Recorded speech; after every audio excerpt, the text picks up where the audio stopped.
नमस्कार। आशा करते हैं आप सभी अच्छे होंगे। तो आज के सेशन में जो कि सॉलिड स्टेट का जो लेक्चर सीरीज चल रहा था, तो उसमें हम नेक्स्ट लेक्चर में आज का जो लेक्चर आपका अगला लेक्चर होगा, ये शायद फोर्थ या आपका फिफ्थ लेक्चर हो सकता है, डिपेंडिंग ऑन। तो इसमें अभी क्या सीखें, तो लास्ट लेक्चर में हम लोगों ने सीखा था कि क्यूबिक क्रिस्टल में जितने भी पोजीशंस होती हैं, लैटिस पॉइंट होते हैं, उस पर जो पार्टिकल प्रेजेंट है ना, सपोज कोई कॉर्नर पे है या कॉर्नर पे कितने हैं, सपोज फेस सेंटर है तो फेस सेंटर पे कितने एटम प्रेजेंट हैं, ये सब हम लोगों ने देखा था। ठीक है। तो आज क्या होगा, हमें स्पेशली एक्चुअली अगर आप ये सोचें कि कोई भी क्रिस्टल या कोई भी सॉलिड कैसे फॉर्म हुआ होगा, क्लोज पैक स्ट्रक्चर का मतलब क्या है। लाइक कोई भी अगर एटम्स, सपोज एटम्स स्पेयर के फॉर्म में हैं और वो एटम जो हैं आपस में एक पास आके एक अरेंजमेंट जो शो करते हैं, उस अरेंजमेंट को वो किस किस टाइप से शो कर सकते हैं, ये टोटल इमेजिनेशन पे बेस्ड होने वाला है। इसके लिए हम लोग स्पेशली इस क्लोज पैकिंग पढ़ते हैं। क्लोज पैकिंग का मतलब होता है कि क्रिस्टल में जो उसके पार्टिकल्स हैं, एटम्स हैं, वो आपस में इतना क्लोज आ सकें, एक दूसरे के पास क्लोज आए कि वो मैक्सिमम स्पेस को ऑक्युपाई कर सकें किसी भी यूनिट सेल के अंदर। तो उसे समझने के पहले उसमें कुछ टर्म हमें सीखने होते हैं स्पेशली। तो अगर उन टर्म का आइडिया हमें पहले से ही हो जाए कि इसमें फोकस कहाँ पे करना है, हमें किन किन चीज़ों को स्पेशली सीखना है अच्छे से, तो हमें उसे समझने में ज़्यादा आसानी होगी। क्योंकि आप में से बहुत सारे स्टूडेंट बिगिनर्स होंगे जो 12th के हो सकते हैं, जिन्होंने फर्स्ट टाइम सॉलिड स्टेट को वो देख रहे हैं या पढ़ रहे हैं, तो उन्हें उस बात का आइडिया थोड़ा सा कम होगा। तो हमें जो एक्चुअल चीज़ें सीखने से पहले हमें क्या क्या टर्म वहाँ पर सीखने होंगे, स्पेशली उनको हम अलग से अगर समझ लें तो हमारे लिए आसान हो जाएगा। तो स्पेशली हमें क्या सीखना है पहले, कि कोई भी अगर आपका क्यूबिक सिस्टम है तो उसमें कोई पार्टिकल जो प्रेजेंट है उसका कंट्रीब्यूशन क्या है। ठीक है, हम कह सकते हैं कंट्रीब्यूशन ऑफ पार्टिकल इन, क्या कह सकते हैं, क्यूबिक सिस्टम या यूनिट सेल, कुछ भी, क्यूबिक सिस्टम। क्योंकि जो कंट्रीब्यूशन यूनिट सेल में होगा वही कंट्रीब्यूशन उसका होल अरेंजमेंट या होल क्रिस्टल लैटिस में होगा। क्योंकि हमें पता था, पहले से ही हम सीख चुके हैं कि यूनिट सेल ही आपस में बार बार खुद को रिपीट कर करके क्रिस्टल का फॉर्मेशन करती है। तो जो प्रॉपर्टी एक यूनिट सेल की होंगी वही प्रॉपर्टी आपके क्रिस्टल की होंगी। तो अगर कंट्रीब्यूशन देखना है कि हमें एक क्यूबिक सिस्टम है, उस क्यूबिक सिस्टम में किसी पार्टिकल का कितना कंट्रीब्यूशन है, कितने पार्टिकल उसमें फिल हैं, या फिर कैसे कैसे कहाँ कहाँ किन पोजिशंस में वो कितना कंट्रीब्यूट कर रहे हैं उस क्यूबिक सेल के यूनिट सेल को बनाने के लिए, ये अगर सीखना है तो हमें इसमें वैसे थोड़ा आसान है, हम एक क्यूबिक सिस्टम तुरंत बना सकते हैं।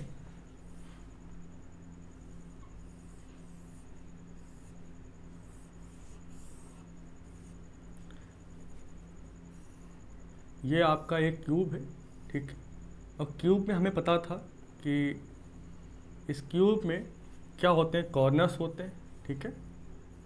अब इस कॉर्नर पे जो भी एटम्स प्रेजेंट होते हैं, ठीक है, तो उनका कंट्रीब्यूशन कितना होता है। तो आप खुद सोचिए कि आप सपोज एक अभी अभी हम एक बिल्डिंग के एक रूम में हैं, तो अगर इस रूम के किसी भी एक कोने को ध्यान से देखा जाए, किसी एक कॉर्नर को देखा जाए, सपोज हम इस कोने के अपने लेफ्ट वाले कोने को देख रहे हैं, राइट। लेफ्ट मीन्स अगर इसको कंपेयर करें तो हम इससे कह सकते हैं कि इस कोने को देख रहे हैं। तो आप ध्यान से देखो कि इस कोने, या जो कोना है, ये कॉर्नर है, ये कॉर्नर कितने क्यूब के लिए कॉमन हो सकता है, बस आप इस पे गौर करें। सपोज इस वाले रूम के बगल में रूम है, इसके पीछे रूम है, इस बगल वाले के बगल में पीछे रूम है, तो 4 रूम हो गए। तो अगर देखा जाए तो ये वाला जो कोना है नीचे 4 रूम के कॉर्नर को शेयर कर रहा है। ऐसे ही जस्ट इसके उस पर ऊपर होते हैं। आप जब इसको इमेजिन करेंगे तो आपको आइडिया लगेगा। अगर नहीं हो रहा तो कोई बात नहीं, जब हम आगे सीखेंगे शेयरिंग तो आपको वहाँ आइडिया हो जाएगा। क्योंकि ऐसा होता है कि ये जो है आपका, क्या ही बताएं, आप अगर पिछला क्लास लेक्चर देखे होंगे हमारा, तो जब हमने इसको फॉर्म किया था तो उसमें ऐसे कई सारे क्यूब बन रहे थे। तो उन कई सारे क्यूब के एक क्यूब को ध्यान से देखो आप, ठीक है। उस एक क्यूब को, मेरे पास कोई क्या कुछ है क्या, मेरे पास क्या है, कोई स्ट्रक्चर,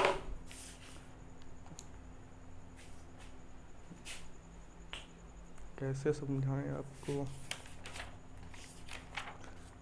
कहीं कुछ बना है क्या?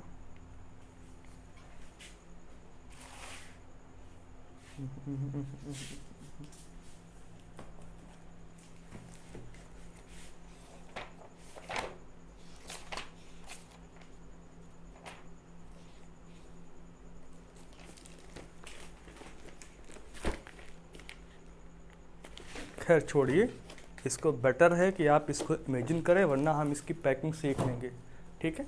तो हम वापस आते हैं, हम कहाँ थे, हमने कहा कि अब कॉर्नर की बात करें। तो कॉर्नर का जो कंट्रीब्यूशन होता है, ठीक है, वो एक कॉर्नर जो होता है 8 अलग अलग क्यूब में कॉमन होता है। तो जब एक कॉर्नर जब 8 अलग अलग या 8 और जो 8 एक्स्ट्रा आपकी यूनिट सेल हैं उसमें कंट्रीब्यूट कर रहा है, ठीक है, तो उसने हर जगह इक्वल अमाउंट में कंट्रीब्यूशन किया होगा। तो एक इस यूनिट सेल में इसने 1/8 कंट्रीब्यूशन किया हुआ होता है। ऐसे ही जो आपका फेस सेंटर पे होता है, फेस सेंटर पे, ये आपका क्या था, कॉर्नर पे था, ठीक है। जो फेस सेंटर पे आपका एटम प्रेजेंट होता है, तो फेस को समझो कि आपका जो एक वॉल है, आपके जो रूम की एक वॉल है, वॉल के बीचों बीच में सपोज एक फुटबॉल आप रख दीजिए, ठीक है। अब वो देखिए कि वो जो फुटबॉल है ना, वो फुटबॉल कितने कमरों के लिए, कितने रूम्स के लिए शेयरिंग का काम कर रहा होगा। तो आप वहाँ देखते हैं कि आपकी एक वॉल, अगर बगल वाले रूम की भी वही वॉल है, सपोज हमारे पास ये वॉल है, ठीक है, तो ये वॉल इसके पीछे जो अगर रूम होगा तो उसके लिए भी कॉमन है। अगर यहाँ पार्टिकल हम बीचों बीच रख दें तो वो पार्टिकल जो होगा, जो वो वॉल होगी, वो इस रूम के लिए भी शेयरिंग का काम कर रही है और उस भी रूम में कर रही है। इसका मतलब क्या होती है कि एक फेस पे जो स्पेयर होता है, एटम होता है, वो 1/2 का कंट्रीब्यूशन देती है, ठीक है। ऐसे ही आपका जो भी बॉडी पे होता है, ठीक है, बॉडी पे जो एटम प्रेजेंट होता है, ठीक है, कहाँ पर, बॉडी सेंटर पे। अब क्यूब के बीचों बीच में अगर कोई पार्टिकल प्रेजेंट है, ठीक है, तो सपोज यहाँ कहीं इस क्यूब में, इस पूरे रूम में यहाँ पर कहीं पर होगा, राइट, तो वो एक पूरा का पूरा एक क्यूब के अंदर है, तो उसने कहीं शेयरिंग की ही नहीं है। जब शेयरिंग की नहीं तो उसका कंट्रीब्यूशन पूरा 1 होता है, ठीक है। और इंड सेंटर के लिए भी हम इसके लिए 1 कंसीडर कर सकते हैं। इतनी सी बात हमें समझ में आई, ठीक है। अगर एक कंडीशन और है, अगर पार्टिकल कहीं एज के सेंटर पे है, कहाँ पे है, एज के सेंटर पे, तो आपको बस ध्यान देना होगा कि एक एज जो होती है वो कितने रूम्स को शेयर कर रही होती है। अगर हम यहाँ पर समझना चाहें, सपोज हमारी जो ये एज है, ठीक है, ये ए बी जो एज है, अब इसका जो कहीं एज कितने कॉमन देखते हैं पहले, तो एक तो इधर कॉमन है, ठीक है, और कितना कॉमन है, कितने एटम्स को टच करते हुए ये है, देखो यहाँ से कि एक एज हमारे 4, क्योंकि इसके बगल में भी एक होगा, ठीक है, और इसके पीछे भी होगा और इसके पीछे भी होगा। आप देखो तो इसका 1/4 कंट्रीब्यूशन होता है। अगर ये कंट्रीब्यूशन वाकई में आपको समझने हैं, ठीक है, तो इसके लिए अच्छी बात यह है कि आप इसको एक रूम में बैठकर इमेजिन करना स्टार्ट कर दें, ठीक है, तब आपको समझ आएगा एक्चुअल में कि ये क्या हम लिख रहे हैं, ठीक है। आप देखेंगे कि आपके रूम का एक कॉर्नर जो होता है, वो अगर कॉर्नर होता है वो 8 रूम को शेयर कर सकता है, ठीक है। अगर आपके अगल बगल और ऊपर नीचे हर जगह रूम हो तो आपका एक कॉर्नर जो होता है वो एक 8 रूम्स को शेयर करेगा तो उसका एक रूम के अंदर कंट्रीब्यूशन 1/8 होगा। ऐसे ही अगर बॉडी किसी एक रूम के अंदर ही पार्टिकल अगर प्रेजेंट है तो सीधी सी बात है कि वो पार्टिकल बॉडी के अंदर है, सेल के अंदर है, तो उसका कंट्रीब्यूशन पूरा का पूरा होगा, तो वो एक कंट्रीब्यूशन पूरा पार्टिकल देगा। ऐसे ही फेस के सेंटर पे तो देखते हैं कि फेस सेंटर जो होता है वो 2 यूनिट सेल के कॉमन के बीच कॉमन में होता है, तो वो एक के अंदर 1/2 हाफ देगा कि हाफ ही अंदर है हाफ बाहर है, तो हम हाफ को ही कंसिडर करेंगे। और ऐसे ही एज जो होती है, एक एज जो होती है वो 4 अलग अलग यूनिट सेल में शेयरिंग होती है। तो अगर एक यूनिट सेल के अंदर हम देखेंगे तो उसका 1/4 कंट्रीब्यूशन होता है।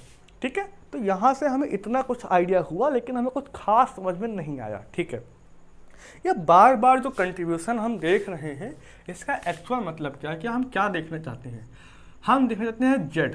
What is Z? ठीक है, जेड आपका है effective number of atoms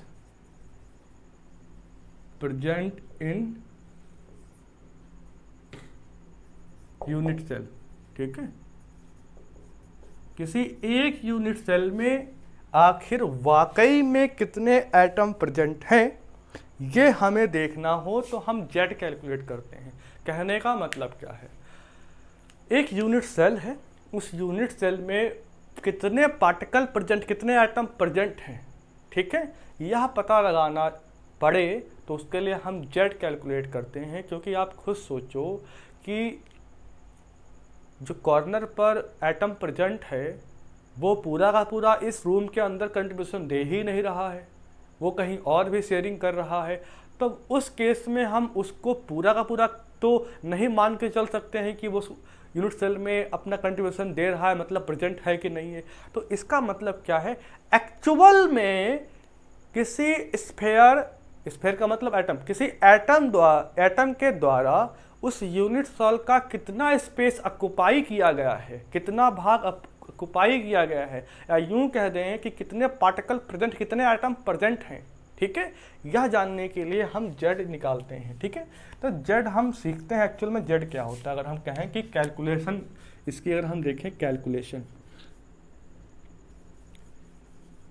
Z को हम कैसे कैलकुलेट करें, तो अब डिपेंड करता है कि जेड हम 2D में देख रहे हैं, यूनिट सेल जो हमारा है वो 2D अरेंजमेंट में है या 3D अरेंजमेंट में है, इस पे हम लॉजिक लगा सकते हैं। तो देखो भाई, 2 तरीके होते हैं। एक आपका एंगल कॉन्सेप्ट होता है, ठीक है, एंगल पे, और दूसरा होता है शेयरिंग। ठीक है, एंगल का मतलब है ये बहुत ज़्यादा 2D में प्रिफरेबल होता है, प्रिफर करते हैं हम लोग। ठीक है, तो हम ये लिख सकते हैं।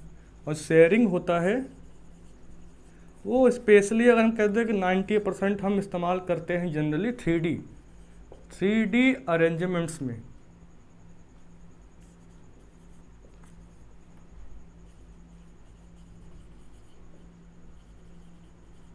ठीक है, इतनी सी बात समझो।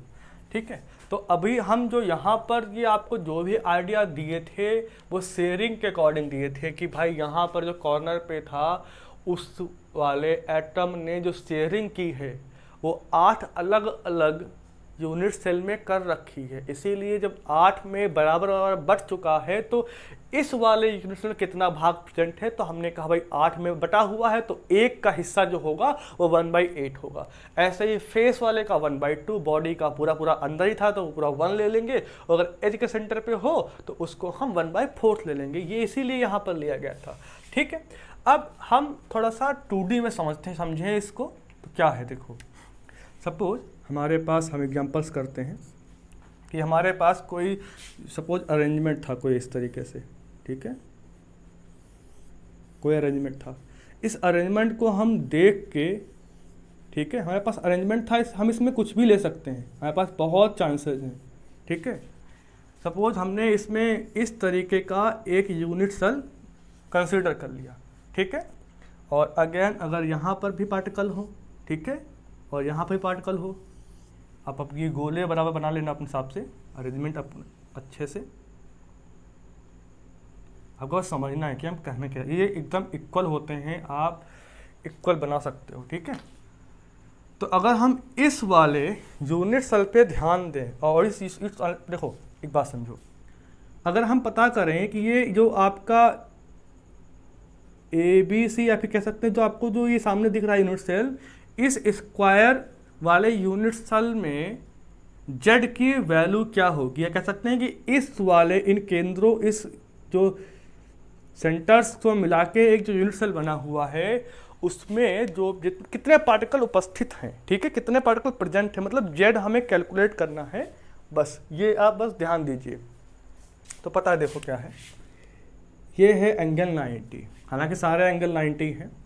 तो जैसे कि आपको मार्क्स मिलते हैं आपके कॉलेज में, स्कूल में, तो उसमें क्या होता है कि टोटल मार्क्स में आपको कितने मार्क्स मिले हैं ये निकाल कर आप उसका आपका योगदान जो भी रहा है मार्क्स के प्रति वो आप कैलकुलेट कर सकते हो। तो इसमें क्या होता है, किसी भी अब कोई भी अगर स्फेयर है उसके सेंटर पे ये जो टोटल एंगल होता है आपका वो होता है 360 डिग्री, राइट। अब देखो तो क्या करना है अपने को कि जो भी एंगल यहाँ पर कंटेन हो रहा है, जो भी एंगल बन रहा है वो है 90, ठीक है। तो 90 को हम डिवाइड कर देंगे 360 से, ठीक है, 90 को डिवाइड कर देंगे 360 से, तो कितना आ जाएगा सोचो, तो ये आ जाएगा आपका 1/4, ठीक है। तो जब 1/4 आया इसका मतलब क्या है, इस टोटल 360 एंगल का 1/4 एंगल जो है इसके अंदर कंट्रीब्यूट है। आप ऐसे जान सकते हो इस टोटल स्फेयर का 1/4 हिस्सा, 1/4 हिस्सा जो है इस यूनिट सेल में है। ऐसे ही आपका ये भी कर रहा होगा, ये भी कर रहा होगा, ये भी।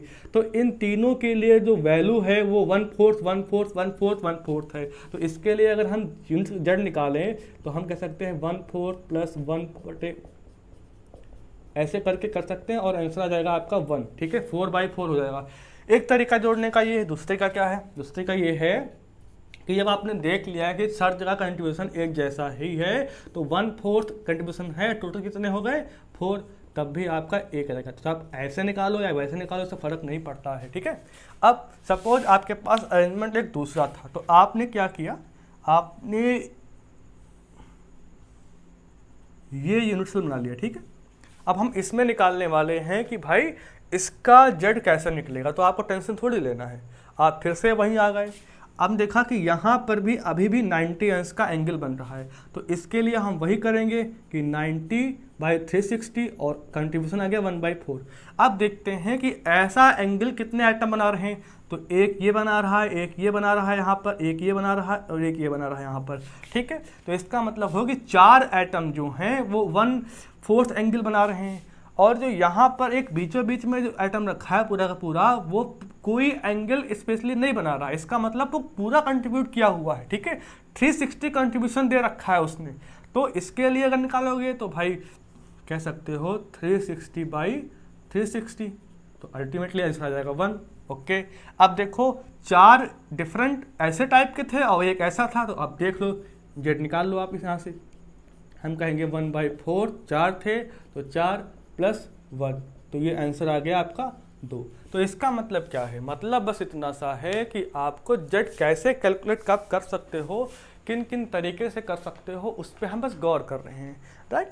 अब अरेंजमेंट्स होता है, ठीक है, किसी भी अरेंजमेंट में infinite number of unit set possible हो सकती हैं, ठीक है।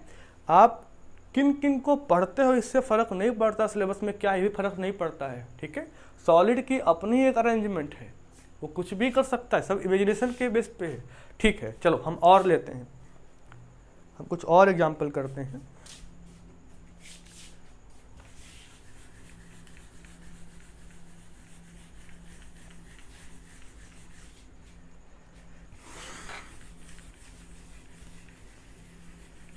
अब आप करिए और देखिए, देखिए सपोज अब ये अरेंजमेंट एक आप किया है, सपोज अरेंजमेंट कुछ ऐसा था, अरेंजमेंट कैसा भी हो, ठीक है, हमने जो यूनिट सेल पिक की है उस पर ध्यान देते हैं। सपोज हमने ये एक यूनिट सेल पिक कर ली, ठीक है। अब इस पर गौर करो कि जितने ही पार्टिकल्स थे हर जगह सेंटर हो गया उसका, लेटेस्ट पॉइंट बोलते हैं इनको।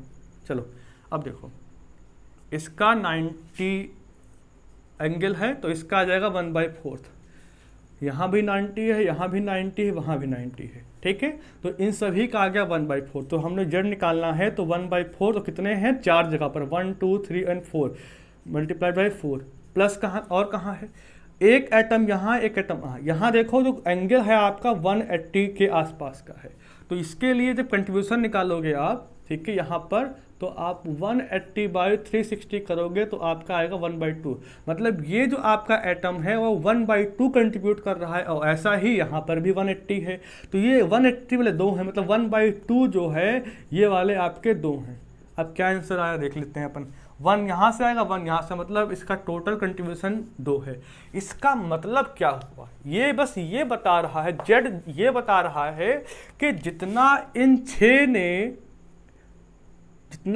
6 ने इस यूनिट सेल को ऑक्युपाई कर रखा है, अरेंज कर रखा है, अपना कंट्रीब्यूशन दे रखा है, वह कंट्रीब्यूशन किसी 2 स्फेयर के टोटल स्पेस या टोटल वॉल्यूम या टोटल उस जगह के या टोटल कंट्रीब्यूशन के इक्वल है। जितना 2 स्फेयर कंट्रीब्यूट कर रहे होंगे उतना कंट्रीब्यूशन इन 6 ने मिलकर किसी एक यूनिट सेल में किया है। इसका मतलब ये है, ठीक है, बस इतना सा मतलब है, ठीक है। और हम देख लेते हैं, सपोज आपके पास मान लीजिए ये इस तरीके से कुछ 3 ही है तो अपने को टेंशन नहीं, अपने को ये मिला दिया आपने।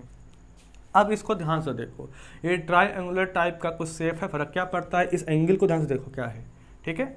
अगर स्फेयर सब बराबर हैं तो एक ऐसा ये है जिसके तीनों कोण बराबर होंगे आपस में एंगल, ठीक है। तो आपका एक एंगल कितना होगा, आपसे क्वेश्चन ये है, ठीक है।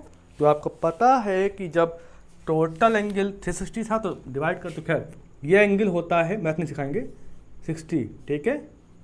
और हम डिवाइड करेंगे तो आपका आंसर कितना आएगा, आप बस इस बारे में सोचो। कर लिया 1/6। अब तो 1/6 तो एक स्पेयर अपना कंट्रीब्यूशन दे रहा था, तो ऐसे ही यहाँ पर होगा, ऐसे ही यहाँ पर होगा।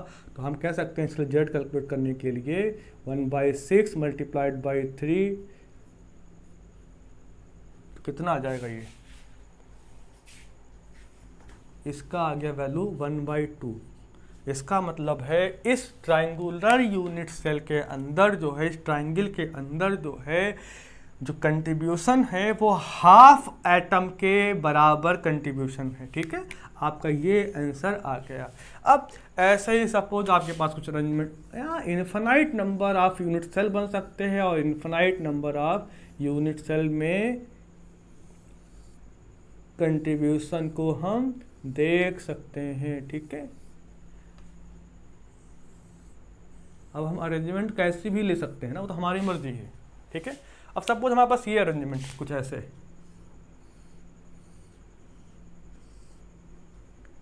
ये ऐसे, ठीक है, कुछ ऐसा हो गया, ठीक है। अब इसको ध्यान से देखो, आपको बस ध्यान रखना क्या है कि इसमें ऐसे तरीके तो बहुत सारे हैं। वही तरीका है कि आप, एक तरीका ये कि आप इस एंगल को ध्यान से देखो कि कितना होगा, ये एंगल कितना हो सकता है, फिर उसको डिवाइड करो आप 360 से। एक तरीका तो ये हो गया। या एक तरीका ये है कि आप इसमें देखो कितने ट्रायंगुलर वाइड्स, ये ट्रायंगुलर ट्रायंगल बन सकते हैं कितने, देखो ध्यान से देखो कितना हो सकता है। अगर हम इसको ऐसे मिला दें और इसको हम ऐसे मिला दें और इसको हम ऐसे मिला दें, तो देखो कितने इक्विलैटरल ट्रायंगल बन रहे हैं। हम बस ये ध्यान से देखें, 1 2 3 4 5 6 इक्विलैटरल ट्रायंगल बन रहे हैं। और एक इक्विलैटरल ट्रायंगल का जो कंट्रीब्यूशन था 1/2 था, तो इसलिए हम कह सकते हैं क्योंकि 6 इक्विलैटरल ट्रायंगल बन रहे हैं और एक ट्रायंगल का जो कंट्रीब्यूशन था 1/2 अभी जस्ट निकाला था, तो जाहिर सी बात है कि 6 बन रहे हैं, तो 6 मल्टीप्लाइड बाई 2 और आंसर आ जाएगा आपका 3। ये आपकी हो गई जेड की वैल्यू। या सेकंड तरीका आपका वही था कि इस एंगल को आप 360 से डिवाइड करेंगे, उसके बाद 6 से मल्टीप्लाई करेंगे और यहाँ बीच में 1 का फुल कंट्रीब्यूशन देख लेंगे। इस तरीके से आप जेड फाइंड आउट कर सकते हो। एक चीज़ ये हो गई, ठीक है। आई होप आपको जेड का थोड़ा सा आइडिया हो गया होगा कि हम जनरली जेड को कैसे फाइंड आउट करते हैं, ठीक है।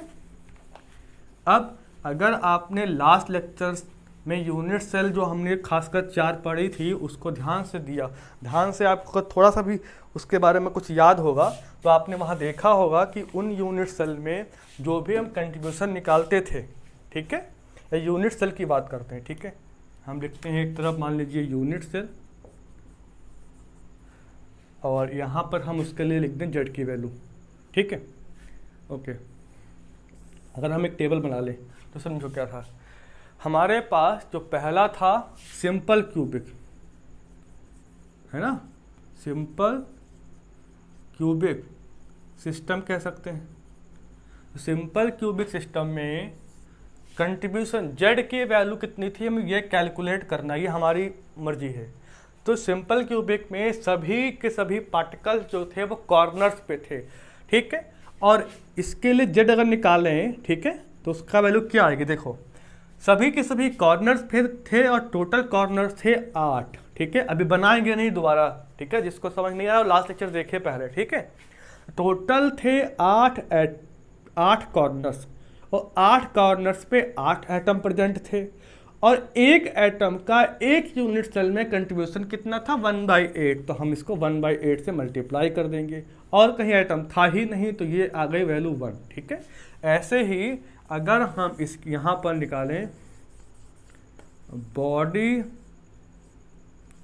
सेंटर्ड क्यूबिक यूनिट या क्यूबिक सिस्टम कह सकते हैं, क्यूबिक सिस्टम है ना, बॉडी सेंटर्ड के लिए सिंपल समझो निकालना है, राइट। तो उसमें क्या था कि अब देखो body centred cubic unit cell में पार्टिकल सभी कॉर्नर्स पे थे और एक बॉडी के अंदर था, तो अपने को पता है जेड निकालते हैं सबके लिए, तो अब कॉर्नर्स पे तो था ही तो इसका कंडीशन तो वही रहेगा, प्लस क्या हो जाएगा कि बॉडी पे था और बॉडी के लिए कंट्रीब्यूशन पूरा एक का एक होता और एक ही बॉडी थी तो 1/1 गुणे 1 हो जाएगा, तो ये हो जाएगा आपका 1/1, यहाँ से 1 + 1 = 2, ये आपका 2 आंसर आ गया। यहाँ पर 1 था जेड की, वहाँ के लिए 2। अब ऐसे ही आप अपने आप निकाल सकते हो फेस सेंटर्ड क्यूबिक सिस्टम के लिए निकालें, तो अब जाहिर सी बात है फेस सेंटर्ड क्यूबिक सिस्टम में आपको पता है कि कॉर्नर्स को ऑक्युपाई कर रखा था और फेस के सेंटर को, जितने भी फेस सेंटर थे, तो कॉर्नर्स के लिए जेड आप तो वही लिखोगे 8 × 1/8। अब देखो टोटल फेसेस थे 6, ठीक है, 6 सेंटर थे फेस के, 6 फेस सेंटर थे, ठीक है, और एक फेस सेंटर का कंट्रीब्यूशन है 1/2, तो मल्टीप्लाइड बाई 1/2 ये आ गया 1 + 3 = 4, ठीक है। ऐसे ही साइड सेंटर या इंड सेंटर के लिए जब निकालते थे, end centre cubic unit cell के लिए निकालते थे, तो जाहिर सी बात है कि उसमें किसी एक साइड के फेसेस को छूना पड़ेगा, मतलब पूरे क्यूबिक यूनिट सेल में पार्टिकल कॉर्नर पर है और किसी फेक फेस को अगर एक एक्सिस पे डाल दो तो किसी आपने सामने, ठीक है, परपेंडिकुलर वाले आमने सामने फ्रंट वाले, एक दूसरे फ्रंट वाले जो फेसेस हैं उसके सेंटर को एक साइड माना गया, ठीक है। आपको याद होगा कि केवल उसमें 2 चुनते थे, कुछ ऐसा था। अगर आपका ये यूनिट सेल है तो कॉर्नर पे सब पार्टिकल्स हैं, ठीक है, और पार्टिकल्स यहाँ पर है तो यहाँ पर है और कहीं फेस पे नहीं होगा, 2 साइड में होगा। तो वही बात हो गई कि 8 × 8 प्लस क्या हो जाएगा भाई, शेयरिंग वही वैसे ही है 1/2 शेयरिंग है और मल्टीप्लाई कितने टोटल हैं, 2 होते हैं, तो यहाँ आ गया आंसर 2। तो ऐसे हम जेड कैलकुलेट करते हैं सिंपल क्यूबिक बॉडी सेंटर्ड के लिए और फेस सेंटर्ड के लिए और इंड सेंटर के लिए। हम जेड किसी भी अरेंजमेंट के लिए कैलकुलेट कर सकते हैं। यहाँ जो कॉन्सेप्ट लगाया है वो शेयरिंग का कॉन्सेप्ट लगाया है, ठीक है। अभी उससे पहले हम लोग एंगल का कॉन्सेप्ट सीखे थे। खैर ये इतना हो गया, ठीक है। अब इसी में हम ये मान के चलते हैं कि हमें जेड जो है, जेड का कुछ बेसिक आइडिया हो गया, ऐसा हम मान के चलते हैं, ठीक है, हो ही गया होगा, हम जानते हैं। आप कोई भी अरेंजमेंट बनाइए, उसके लिए जेड कैलकुलेट कीजिए। कोशिश करिए कि अगर आप जेड 3D के लिए निकाल रहे हैं तो आप शेयरिंग का कॉन्सेप्ट लगाइए, क्योंकि वहाँ पर एंगल थोड़ा कॉम्प्लिकेट हो जाएगा, ठीक है। अब हमारा थर्ड पॉइंट जो है, अब हम थर्ड पॉइंट में क्या कैलकुलेट करें, कोऑर्डिनेशन नंबर की बात करते हैं। इससे क्वेश्चंस आते हैं, ठीक है। कोऑर्डिनेशन, ठीक है, कोऑर्डिनेशन नंबर, ठीक है। तो पहले तो बात समझो कोऑर्डिनेशन नंबर होता क्या है। किसी भी एटम का कोऑर्डिनेशन नंबर हम कैसे कैलकुलेट करते हैं, तो इसका एक तरीका है कि आप दो चीज़ समझ सकते हैं। या तो आप समझें कि उसमें number of first nearest neighbour कौन सा है, ठीक है, या आप ये समझें कि जो टचिंग एटम, जो एटम टच, अब देखिए कोऑर्डिनेशन नंबर जो होता है हर एक एटम के लिए अलग अलग हो सकता है, ठीक है। अभी समझेंगे एग्जाम्पल में, या हम ये कह सकते हैं नोट्स के लिए, touching particles with each other, जो पार्टिकल एक दूसरे के साथ टच कर रहे हो, आप वहां पर गौर करो, और किसी एक एटम से कितने और एटम टच कर रहे हैं आप उनके ऊपर ध्यान दो। जैसे मान लेते हैं कि हमारे पास बहुत सारे अरेंजमेंट हैं, ठीक है, या बहुत सारे आपके पास एटम्स हैं। अब वो एटम्स जो है आपस में मिलकर एक अरेंजमेंट बनाने वाला है, ठीक है। बहुत सारे एटम्स थे, एक इधर से आ रहा है, एक इधर से आ रहा है, एक ऊपर से आ रहा है, एक नीचे से आ रहा है, और वो क्लोजली पैक होने वाले हैं। तो सपोज करते हैं एग्जांपल के लिए, सपोज करते हैं कि हमारे पास ये एटम था, एक इधर से एटम आया, वो यहाँ पर बैठ गया, एक से एटम आया, वो यहाँ बैठ गया, एक लेफ्ट से आया, वो यहाँ आ गया। ये सपोज करते हैं कुछ ऐसा अरेंजमेंट, सॉरी गंदा हो गया, ठीक है। इस तरीके से एक ही हॉरिजॉन्टल लाइन में ये अरेंजमेंट सपोज ये बन गया। ये सब टच करेंगे बेटा, ठीक है, वो बनता नहीं है इतना अच्छा, कोई दिक्कत नहीं है। देखिए सॉलिड स्टेट का मतलब है इमेजिनेशन, आप बस दिमाग में सोचो कि ऐसा हो रहा है कि जो आपने एक को पिक कर लिया, एक आपके पास फुटबॉल है, एक फुटबॉल यहाँ पर रखी, एक यहाँ पर रखी, फिर दूसरी यहाँ पर रखी, फिर वहाँ पर रख दी, तो ऐसे एक लाइन बना दी फुटबॉल की। बस ये ध्यान रखो, तो स्पेस की लाइन है, इनको आप एटम कंसिडर कर सकते हो, कोई दिक्कत नहीं। अब देखो क्या है, अब अगर कोऑर्डिनेशन नंबर पूछा गया है तो आपका सोचना चाहिए कि कोऑर्डिनेशन नंबर किस एटम का है ना। हर एक एटम का कोऑर्डिनेशन नंबर अलग अलग हो सकता है। तो अगर आपको एग्जाम में या फिर आपके क्वेश्चन में ये क्लियर किया ही ना गया हो कि कोऑर्डिनेशन नंबर किसका, तो आपके दिमाग में एक बात डाल लो कि आप किसी एक सेंटर एटम को पिक करो, फिर उसको पिक करने के बाद, सपोज हमने इसको पिक कर लिया सेंटर वाले को, फिर उसको पिक करने के बाद देखो कि वह एटम कितने अन्य एटम को टच कर रहा है। तो ये स्पेशली इसको कर रहा है और ये इसको कर रहा है, ठीक है, दो एटम्स को कर रहा है। तो इसीलिए इस एटम का कोऑर्डिनेशन नंबर 2 होगा, ठीक है। ऐसे ही अगर इसके लिए निकालना चाहें तो इसके लिए भी 2 होगा, और इसके लिए भी 1 और 2 का 2 होगा। पर इस कॉर्नर वाले एटम को गौर से देखो, इस एटम को इस अरेंजमेंट में केवल ये वाला एटम टच कर रहा है, तो इसके लिए कोऑर्डिनेशन नंबर 1 होगा। सिमिलरली इसके लिए भी 1 होगा, यहाँ पर 2 होगा। तो यहाँ पर जब वो कहे कि कोऑर्डिनेशन नंबर किसी सेंटर वाले के लिए चाहिए तो आप तो समझ ही जाओगे, टच करते देख लेंगे अपन। लेकिन अगर कहे किसी कॉर्नर के लिए चाहिए तो आप अरेंजमेंट को गौर से देखो कि पहले अरेंजमेंट में कैसा बना हुआ है, ठीक है। हालांकि इसको 1D अरेंजमेंट भी बोलते हैं, लेकिन कोई फर्क नहीं पड़ता, आपको बस सीखना है कि हम बताना क्या चाहते हैं, ठीक है। अब देखो इसमें एक काम की बात, अब अगर कभी कभी नियरेस्ट नेबर के रूप में कहता है कि इसका जो इस वाले एटम का कोऑर्डिनेशन नंबर निकालो फर्स्ट नियरेस्ट नेबर का। सपोज क्वेश्चन कभी ऐसा आता है कि कोऑर्डिनेशन नंबर निकालना है और फर्स्ट नियरेस्ट नेबर का, तो कितना होगा, मतलब इसके जो पहला पास वाला एटम है, ठीक है, उसके अरेंजमेंट के अकॉर्डिंगली आप कोऑर्डिनेशन नंबर निकालो। तो इससे जो पहला आइटम टच हो रहा है वो एक इधर है, तो 2 हो गया। कभी कभी कहता है कोऑर्डिनेशन नंबर निकालो ऑफ सेकंड नियरेस्ट नेबर का, ठीक है। तो सेकंड नेबर निकालते हैं। देखो भाई, इसके सेकंड में तो ये आता है, अल्टरनेट पे एक ही आता है, तो यहाँ पर भी इसके पीछे सेकंड तो यही है और इसके अरेंजमेंट में यही है, तो यहाँ पर भी 2 होगा। मतलब हम बस आपको एक आइडिया दे रहे हैं कि फर्स्ट नियरेस्ट नेबर का पूछ सकता है या सेकंड नियरेस्ट नेबर का पूछ सकता है, और डिपेंडिंग ऑन क्वेश्चन वो पूछना क्या चाहता है, कुछ भी पूछ सकता है, ठीक है। एक तो ये बात हो गई, ठीक है। अब आपके पास सपोज कोई दूसरा अरेंजमेंट है, ठीक है, अपन अरेंजमेंट चेंज करते हैं।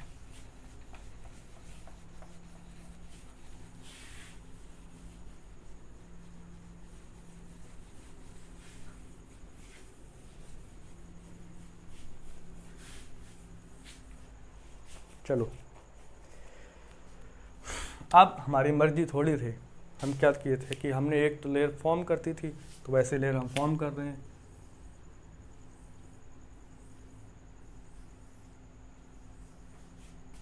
ये टच करना चाहिए, ठीक है। ऐसे ही हम यहाँ ले आए, एक इसके ऐसे जस्ट नीचे लाई कर रहा हो, ठीक है। ये कोशिश करो कि एक इक्वल बन जाए, नहीं बनते तो कोई बात नहीं, पर ट्राई तो करो। या बुक में देखो इनके अरेंजमेंट कैसे हैं, ठीक है, टच करते हुए, ठीक है। आई एम नॉट परफेक्ट, आपको बस कॉन्सेप्ट सिखा सकता हूँ और मैं कुछ नहीं कर सकता। खैर, अब इसमें मान लीजिए हम किसको पिक कर लें, किसी को भी पिक कर लें। जब पता ना हो किसको पिक करना हो, बताया ना गया हो, तो हमेशा को ट्राई करो कि सेंटर में जाओ। तो सेंटर में हमारे पास ये ए एटम है। अब इस ए एटम का अगर हम कहें कोऑर्डिनेशन नंबर निकालो, तो जनरली आप कोऑर्डिनेशन नंबर निकाला गया हो तो आप फर्स्ट नियरेस्ट नेबर को ही देखते हो। भाई ये इसको टच कर रहा है यहाँ पर, हाँ, इधर टच कर रहा है यहाँ पर, इसको टच कर रहा है यहाँ पर, इसको टच कर रहा है। Coordination number of above arrangement कितना आएगा इसका कोऑर्डिनेशन नंबर, तो ये आ गया आपका 4। इसी को कह सकते हो coordination number of first nearest neighbour, ठीक है। और डिपेंडिंग अगर ए का सेकंड नियरेस्ट नेबर, मतलब सेकंड वह एटम बताओ जो सबसे पास में है, ठीक है। तो इसके पास में ये तो है नहीं, बट इसके पास में ये इसकी डिस्टेंस अगर इससे निकालोगे तो ज़्यादा आएगी और इससे थोड़ी कम आएगी सेकंड में। तो ये आपके सेकंड नियरेस्ट नेबर हो गए हैं, ठीक है। तो अगर coordination number of second nearest neighbour निकाले वो भी 4 आया, ठीक है। आपको एक हल्का सा कोऑर्डिनेशन का आइडिया दे रहा, जितनी भी आपने अभी 2D में जो अरेंजमेंट बनाए थे, जहाँ पे आपने जेड निकाला था, उन्हीं का आपके लिए होमवर्क है। आप उनका ही कोऑर्डिनेशन नंबर फाइंड आउट करके खुद को दिखाओ कि आप उनका निकाल रहे हो कि नहीं निकाल रहे हो। किसी को भी सेंटर में पिक करो, फिर देखो, ठीक है। और ये इम्पोर्टेंट होना चाहिए कि आप देखो कि उस अरेंजमेंट में कैसा अरेंजमेंट है, ठीक है। अरेंजमेंट की व्यवस्था अवश्य देख लेना, वरना दिक्कत हो जाएगी, ठीक है।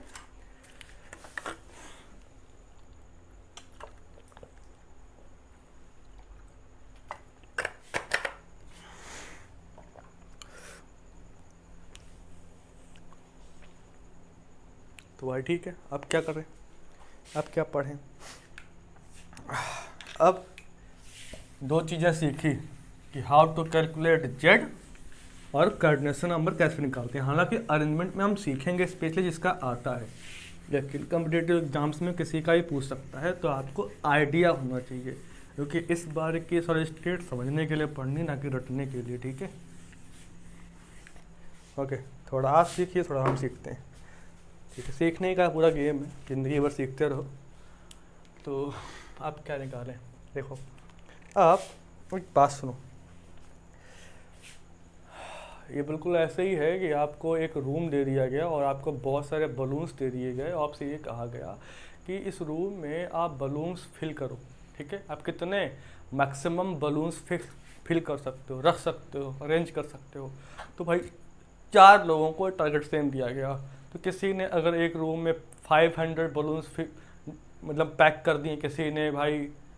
बलून्स क्यों, हम ऐसे ले सकते हैं कि हार्ड स्फेयर हैं, आपको हार्ड फुटबॉल दी गई हैं जो मतलब जिन पे प्रेशर अप्लाई नहीं कर सकते, जो दब नहीं सकती, ठीक है। अब सोचो किसी ने 500 फिल किए, किसी ने 600, किसी ने कुछ और, किसी ने कुछ और, सबका इक्वल नहीं आया। तो हमें समझ में ये आया कि भाई रूम तो बराबर थे चारों, अब अलग अलग लोगों ने अलग अलग फिलिंग की, इसका मतलब कुछ ना कुछ अरेंजमेंट में ही प्रॉब्लम होगी। तो different different type of arrangement करने पर हमें डिफरेंट डिफरेंट पॉसिबिलिटी मिलती हैं। अब डिफरेंट डिफरेंट अरेंजमेंट से ही डिफरेंट डिफरेंट क्रिस्टल का फॉर्मेशन होता है, डिफरेंट डिफरेंट यूनिट सेल बनती हैं, इतनी बात समझो। या यूं कहें कि डिफरेंट डिफरेंट पैकिंग होती है, जिसको हम आगे पढ़ेंगे नेक्स्ट लेक्चर में। अभी क्या सीखना है, जब हम पैक कर रहे हैं, क्लोज पैक कर रहे हैं, और उसके बाद हमें ये देखना हो कि पूरे होल यूनिट सेल में कितने एटम्स पैक हो चुके हैं, या यूं कहें कि टोटल यूनिट सेल का जो स्पेस है, उस टोटल यूनिट सेल के स्पेस में कितना एटम का स्पेस ऑक्युपाइड है और कितना स्पेस खाली है, ये पता करना हो। ठीक है, बिल्कुल ऐसे ही है कि भाई आपके 600 के एग्जाम होते हैं मार्क्स के, और आपको कितने मार्क्स मिले पता करना। तो क्या करते हो, आपके कितने जितने मिले, सपोज आपको 590 मार्क्स मिले हैं, तो आप 590 मार्क्स को आपके 600 से डिवाइड कर देते हो, तो आपने 600 में कितना ऑक्युपाई किया गया है, वो जो फ्रैक्शन है वो फ्रैक्शन कैलकुलेट हो सकता है। अब इसी को जब आप मल्टीप्लाई कर देते हो 100 से, तब आप कह सकते हो कि आप परसेंटेज निकाल रहे हो उस फ्रैक्शन का, कितना भाग और कितना नंबर आपने ऑक्युपाई किया है। ठीक है, अब ऐसे ही जब हम ये देखते हैं कि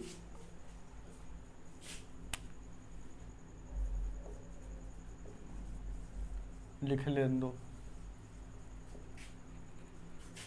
थक जाता हूं भाई।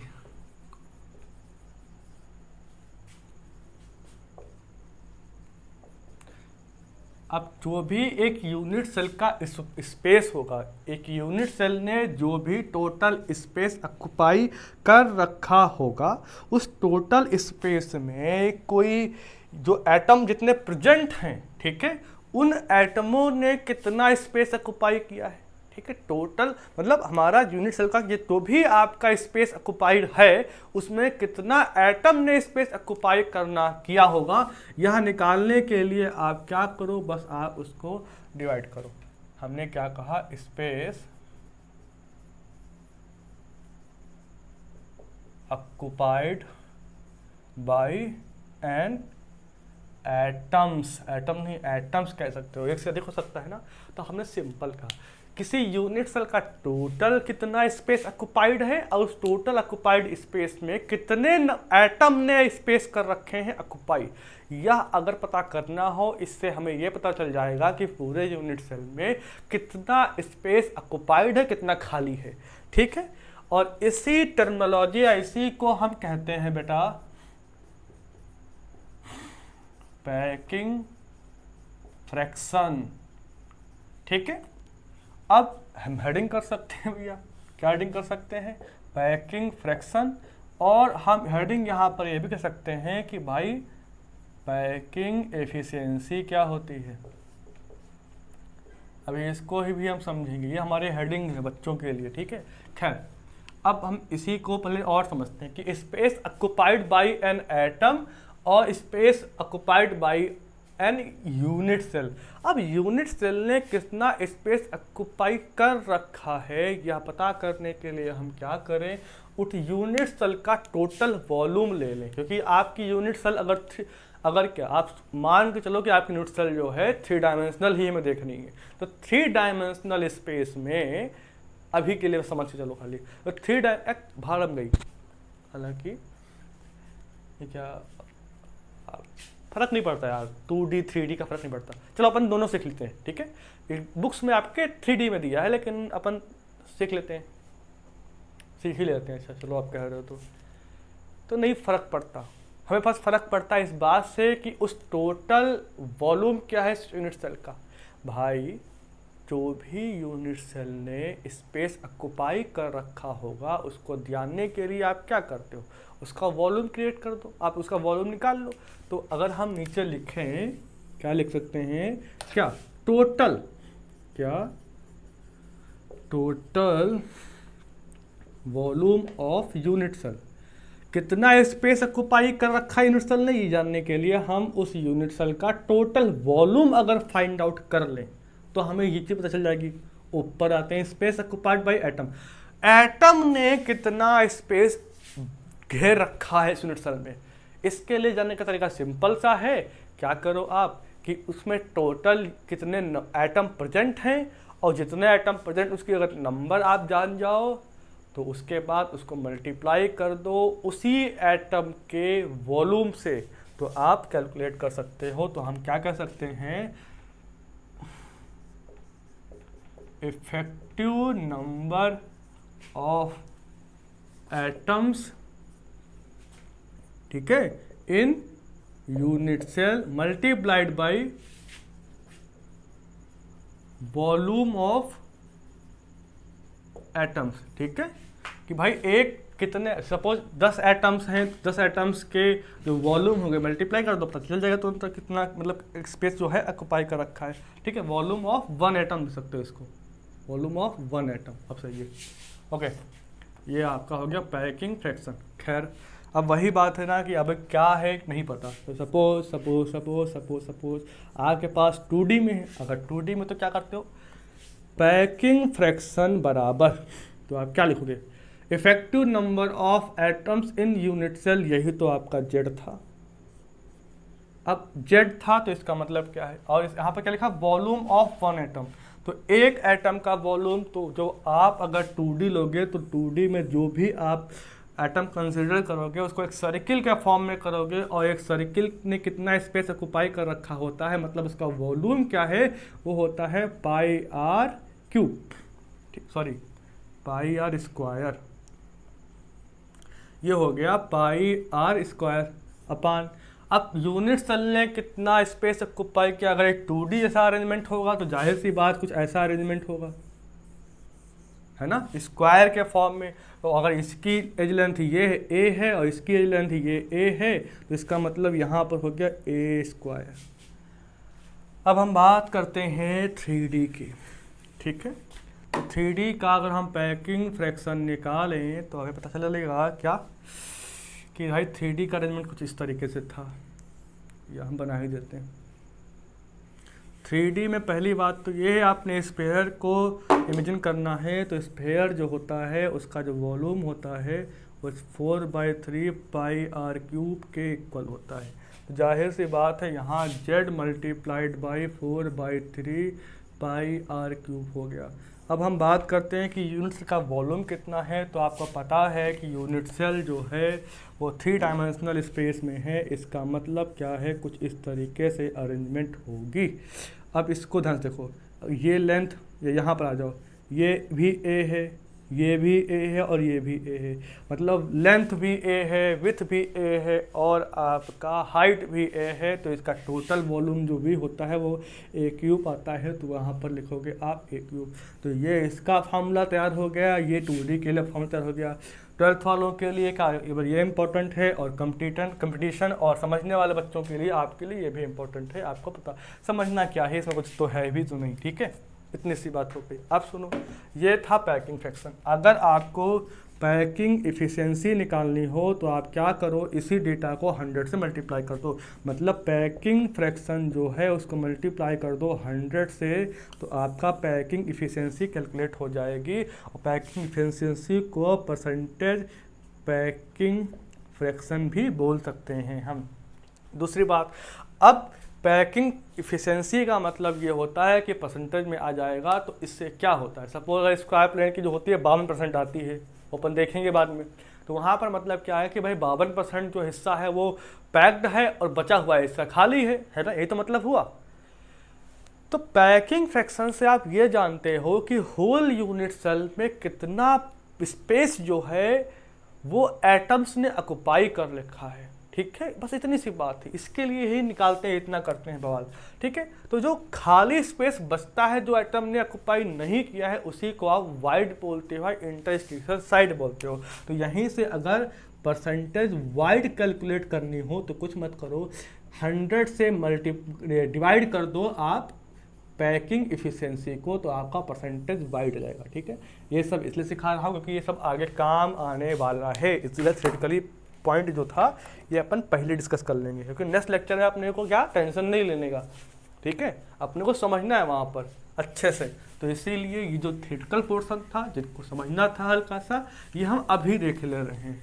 ठीक है, अब नेक्स्ट हमें क्या सीखना चाहिए, हमने सीखा कि हम जेड कैसे कैलकुलेट करते हैं, फिर सीखा कि कंडीशन नंबर कैसे निकालते हैं किसी भी चीज़ का, ठीक है, किसी भी अरेंजमेंट का, फिर देखा पैकिंग एफिशिएंसी के बारे में एक थ्योरेटिकल नॉलेज जो हो सकता है हल्का सा अपन देख लिए। ठीक है, अब अपन जो आगे क्लास 12th वालों के लिए जो यूनिट सेल जो स्पेशली जो 3 के लिए पूछता है, इसमें उसके ए और आर में रिलेशन पूछ लेता है, पैकिंग फ्रैक्शन कैलकुलेट करते हैं पूछ लेता है।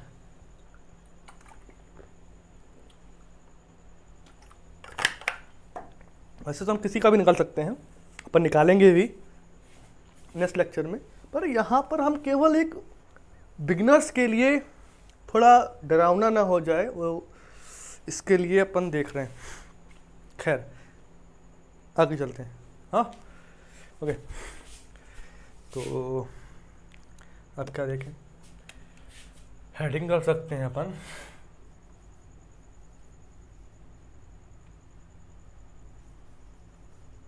रिलेशन बिटवीन एटॉमिक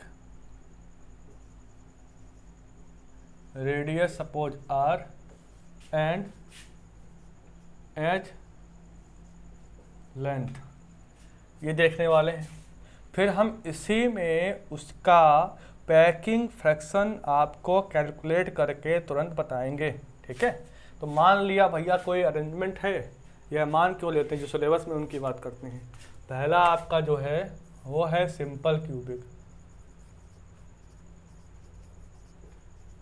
एक बात ध्यान रखो कि जो पैकिंग इफिशिएंसी है वो कभी भी डिपेंड नहीं करती है कि आपकी यूनिट सेल किस टाइप की है। ठीक है, फिर से कह रहा हूँ ध्यान से, पैकिंग अपन देखेंगे ना नेक्स्ट लेक्चर में, फिर भी कह रहा हूँ कि packing efficiency do not depends on upon the type of unit cell, is only depend on the type of arrangement, कि आपकी अरेंजमेंट कैसी बनी है, आप उसके आधार पर पैकिंग फ्रैक्शन निकालते हो, ना कि उसकी यूनिट सेल कैसी है। ठीक है, इतनी सी बात ये समझ में आएगी आपको, टेंशन मत तो बिल्कुल भी। तो और यहाँ नंबर 2 पे हम कह सकते हैं कि भाई बॉडी सेंटर के लिए निकाल सकते हैं, सेंटर्ड क्यूबिक यूनिट सेल के निकाल सकते हैं। और क्या कर सकते हैं,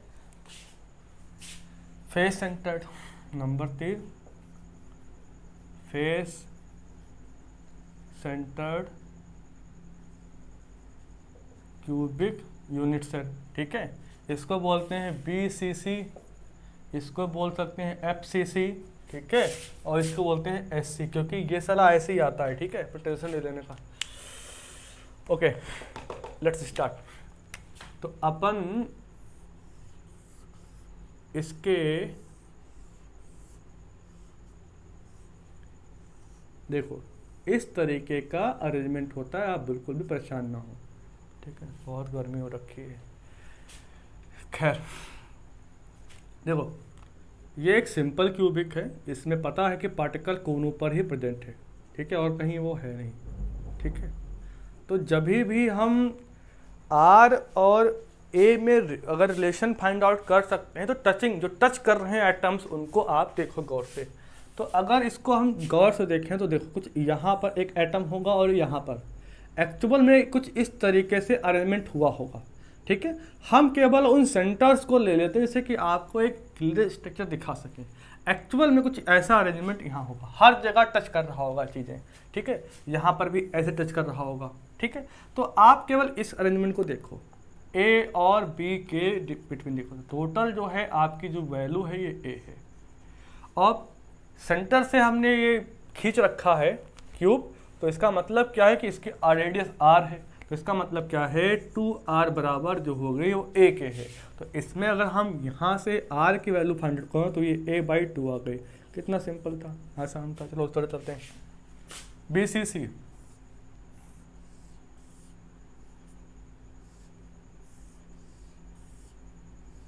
ठीक है,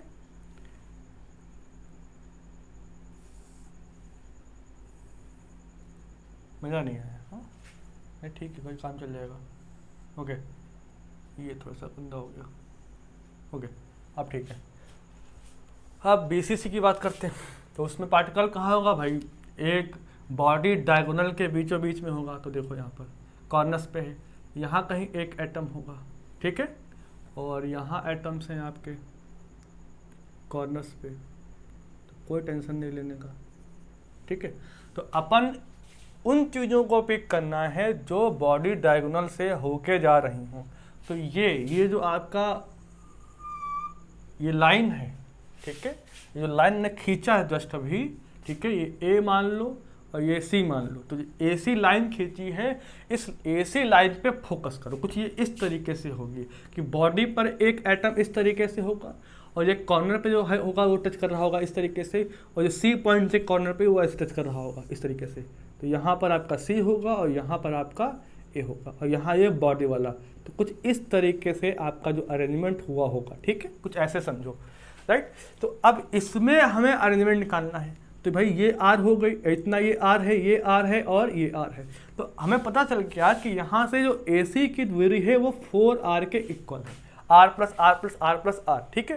पर AC जो है आपको अगर in the form of A निकालना हो कि A के रिस्पेक्ट में AC की डिस्टेंस कितनी है, तो अब हमारे पास टारगेट है। अगर आपने पिछले लेक्चर्स देखे होंगे तो हमने आपको सिखाया था किसी के बीच की भी डिस्टेंस फाइंड आउट करना। तो हमने सिखाया था कि जब भी निकालना हो तो आप एक ट्रायंगल बनाओ और जिसमें एक 90 का कोण हो, एंगल हो।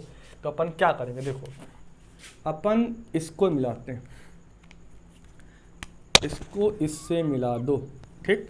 तो यहाँ का जो एंगल होगा वो 90 आ जाएगा और ये एक प्रकार का फेस डायगोनल है, ठीक है। और इस फेस डायगोनल की जो वैल्यू होती है a√2 होती है। ये अपन कैलकुलेट करना पहले ही सीख चुके हैं, इसलिए सिखाया था क्योंकि आपको यहाँ टेंशन ना हो। जिसको नहीं आता है वापस जाए वहाँ पर देखे जाए, हम दोबारा सिखाने वाले नहीं हैं। और उसके बाद ये a है और ये टोटल यहाँ पर a थी।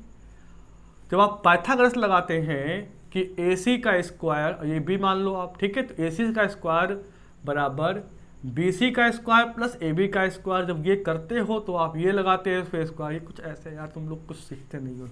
हम कहते हैं कि AC का स्क्वायर बराबर क्या होता है, AB का स्क्वायर प्लस ये आपका BC का स्क्वायर, ठीक है, ये हो गया BC का स्क्वायर। यहाँ पर क्या करते हो भैया, A का स्क्वायर प्लस a√2 का स्क्वायर, ठीक है। अल्टीमेटली जब इसको फाइंड आउट करते हो तो यहाँ पर आपकी जो AC की वैल्यू आ जाती है, तो निकल के आती है a√3।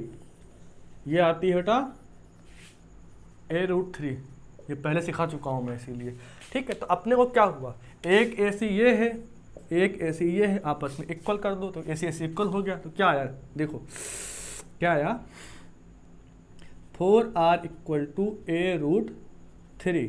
तो R = a√3/4, ये वैल्यू आ गई। चलो तो चलते हैं। कितना आसान, देखो मज़ा आ रहा है ना। याद कुछ भी याद नहीं करना आपको, कुछ भी याद नहीं करना है, बस समझना है आपको, इमेजिन करना है, इतनी सी बात, ठीक है। चीज़ें समझ में आ जाए तब कोई टेंशन नहीं। ओके, यहाँ पर क्या था कि फेस के सेंटर पे थे और कॉर्नर्स पे थे। तो भाई एटम कॉर्नर्स पे हैं, ये अपन समझ चुके हैं। और कहीं एक सेंटर पर कर लो इमेजिन कि कहीं एक सेंटर पे है। तो मान लेते हैं कि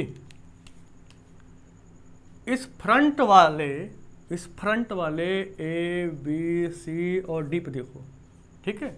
इस फ्रंट वाले पर सेंटर पे भी एक एटम प्रेजेंट है। तो अपन टचिंग एटम देखेंगे, कुछ इस तरीके से होगा। एक बीच में ऐसे होगा, फिर एक यहाँ पर होंगे, मतलब एक यहाँ होगा, मैं बाहर बनाता हूँ इसको, एक बीच सेंटर में होगा, ठीक है, एक यहाँ टच कर रहा होगा, एक यहाँ टच कर रहा होगा, एक यहाँ पर और एक यहाँ पर। जब ऐसा अरेंजमेंट होता है तब थोड़ा डिस्टेंस जो होती है इसमें छूट जाती है, ठीक है, यही तो अरेंजमेंट का खेल है, कुछ ऐसा बन जाता है। ये सामने का फ्रंट जो है ABCD हमने कंसीडर कर लिया, बाहर कर लिया, तो अल्टीमेटली कह रहा हूँ मैं, आप इसको मिला दो डायगोनल को, ठीक है, ये डबल लाइन को खींच दिया, सिंगल लाइन समझो इसको, क्या है यार मैंने गंदा कर दिया, देखो रिलैक्स यार, बन जा, मज़ा नहीं आया, रॉन्ग नहीं करना है, जो बन गया वही सही है, ठीक, ये बन गया आपका।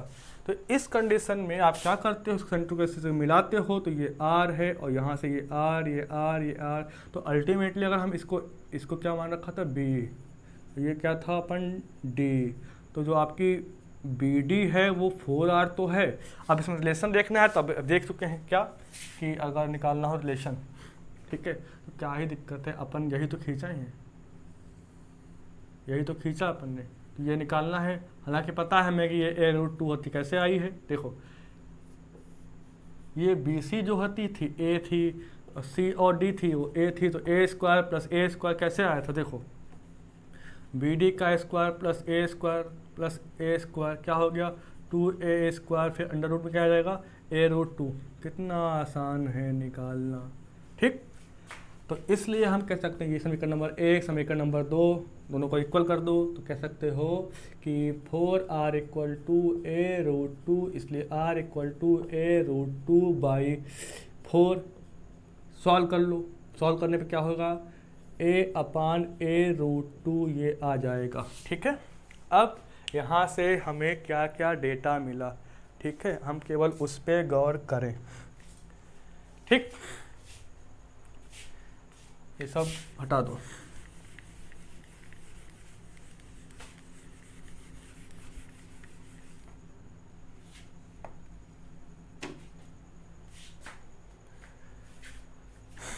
देखो इस अरेंजमेंट के लिए R जो आया था A√3/4, कभी कभी छोटे न्यूमेरिकल आ सकते हैं इससे, यदि लेंथ दिया हो, रेडियस निकालना, रेडियस दिया हो, एज लेंथ निकालना हो, कुछ भी कर सकता है वो, ठीक है। और यहाँ पर R = आया है A2√2, या हम कह सकते हैं इसी के इक्वल ही था A√2/4, कुछ भी हो सकता है, ठीक है, आप डेटा कोई भी ले सकते हो। ये R का वैल्यू हटा दो इसको। अब हमारा टारगेट ये है कि हम अगर इनका ही पैकिंग फ्रैक्शन निकालना चाहें कि भाई इस यूनिट सेल में जो अरेंजमेंट हो रखा है उस अरेंजमेंट में कितना भाग पैक्ड है, कितना खाली है, ठीक है, ये अपने को कैलकुलेट करना हो तो अपन क्या कर सकते हैं। देखो पहले इस पे आते हैं, सिंपल क्यूबिक, आपको बताया 3 डायमेंशनल में है, फार्मूला पहले से पता है, पैकिंग फ्रैक्शन = Z × 4/3 πr³/A³, ठीक है। तो इसमें कोई दिक्कत नहीं, Z की वैल्यू सिंपल क्यूबिक के लिए 1 होती है, कुछ देर पहले कैलकुलेट की, तो वही 1 × 4/3 πr³।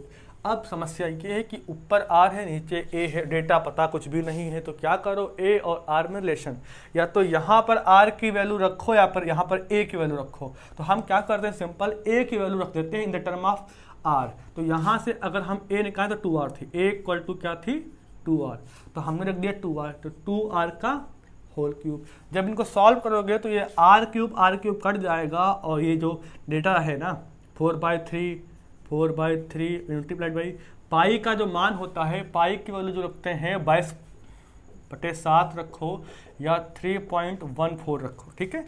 तो अब रखोगे इसमें 3.14 करके, अब नीचे 8 हो जाएगा, और कैलकुलेट करोगे तो कैलकुलेट करने पर जो आपका डेटा आएगा, ठीक है, कैलकुलेशन करना खुद से अपने आप, ठीक है, हमें पता है ना अल्टीमेटली क्या आएगा, ठीक है, बट आप कर सकते हो, कोई दिक्कत नहीं है।